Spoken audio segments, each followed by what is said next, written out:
Hi guys, so we're on chapter 7. There are many, many types of books in the world, which makes good sense because there are many, many types of people and everybody wants to read something different.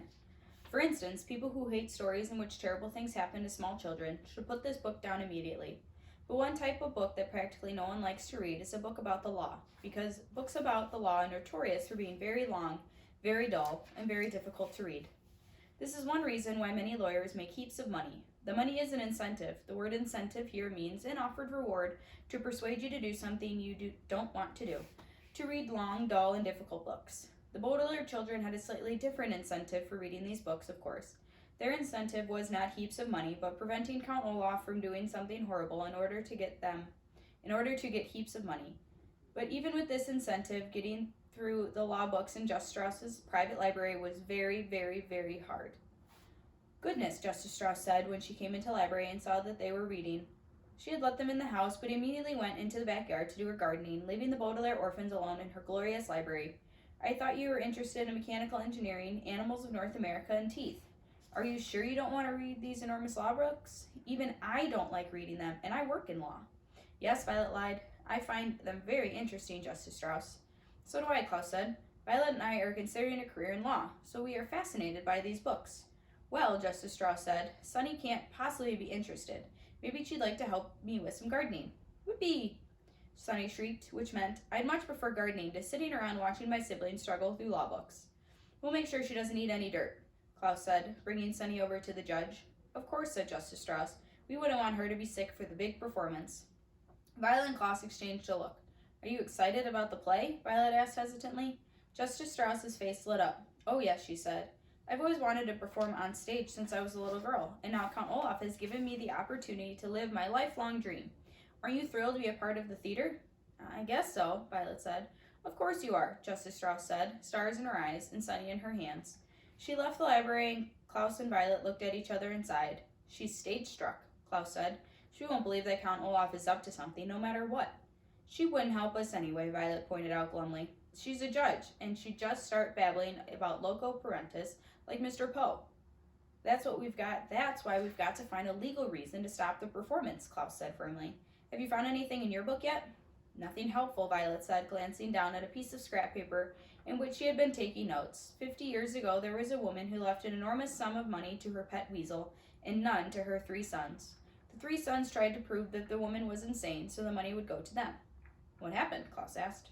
I think the weasel died, Violet replied, but I'm not sure. I have to look up some of the words. I don't think that's going to help us anyways, Klaus said. Maybe Count Olaf is trying to prove that we're insane so he'd get the money, Violet said. But why would making us be in the marvelous marriage prove that we were insane, Klaus asked. I don't know, Violet admitted. I'm stuck. Have you found anything? Around the time of your weasel lady, Klaus said, flipping through the enormous book he had been reading, a group of actors put on a production of Shakespeare's Macbeth, and none of them wore any clothing. Violet blushed. You mean they were all naked? On stage? Only briefly, Klaus said, smiling. The police came in and shut down the production. I don't think that's very helpful either. It was just pretty interesting to read about. Violet sighed. Maybe Count Olaf isn't up to anything, she said. I'm not interested in performing in his play, but perhaps if we're all worked up about nothing. Maybe Count Olaf really is trying to welcome us into the family. How can you say that? Klaus cried. He struck me across the face. But there is no way he can get hold of our fortune just by putting us in a play, Violet said. My eyes are tired from reading these books, Klaus, and they aren't helping us. I'm going out to help Justice Strauss in the garden. Klaus watched his sister leave the library and felt a wave of hopelessness wash over him. The day of the performance was not far off. He hadn't even figured out what Count Olaf was up to, let alone how to stop him. All his life, Klaus had to believe that if you read enough books, you can solve any problem, but now he wasn't so sure. You there, a voice coming from the doorway startled Klaus out of his thought. Count Olaf sent me to look for you. You are to return to the house immediately. Klaus turned to one of the members of Count Olaf's theater troupe, the one with the hooks for hands standing in the doorway. What are you doing in this musty old room anyway? He asked in his croak of a voice. Walking over to where Klaus was sitting, narrowing his beady eyes, he read the title of the books. Inheritance Law and Its Implications, he said. Why are you reading that? Why do you think I'm reading it? Klaus said. I'll tell you what I think. The man put one of his terrible hooks in Klaus's shoulders. I think you should never be allowed inside this library again, at least until Friday. We don't want a little boy getting big ideas. Now, where is your sister and that hideous baby? In the garden, Klaus said, shrugging the hook off his shoulder. Why don't you go get them? The man leaned over until his face was just inches from Klaus's, so close that the man's features flickered into a blur. Listen to me very carefully, little boy, he said, breathing out foul steam with every word. The only reason Count Olaf hasn't torn you limb from limb is that he hasn't gotten a hold of your money. He allows you to live while he works out his plans, but ask yourself this, you little bookworm. What reason will he have to keep you alive after he has your money? What do you think will happen to you then? Klaus felt an icy chill go through him as the terrible man spoke. But he had never been so terrified in all his life. He found that his arms and legs were shaking uncontrollably, as if he were having some sort of fit. His mouth was making strange sounds like Sonny always did, as he struggled to find something to say. Ah. Klaus heard himself choke out. Ah. When the time comes, the hook-handed man said smoothly, ignoring Klaus's noises, I believe Count Olaf just might leave you to me. So if I were you, I'd start acting a little nicer. The man stood up again, put both his hooks in front of Klaus's face, letting the light from the reading lamps reflect off the wicked-looking devices. Now, if you will excuse me, I have to fetch your poor orphan siblings. Klaus felt his body go limp as the hook-handed man left the room.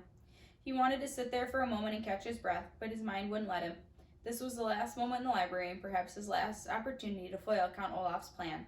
But what will he do? Hearing the faint sounds of the hook-handed man talking to Justice Strauss in the garden, Klaus looked frantically around the library for something that could be helpful. Then, just as he heard the man's footsteps heading back his way, Klaus spied one book and quickly grabbed it. He untucked his shirt and put the book inside, hastily retucking it just as the hook-handed man re-entered the library, escorting Violet and carrying Sonny, who was trying without success to bite the man's hooks. I'm ready to go, Klaus said quickly, and walked out the door before the man could get a good look at him. He walked quickly ahead of his siblings, hoping that nobody would notice the book-shaped lump in his shirt. Maybe, just maybe, the book Klaus was smuggling could save their lives. Alright, we'll find out maybe tomorrow what the book is about. Alright guys, I hope you're doing well. I miss ya. I'll see you tomorrow.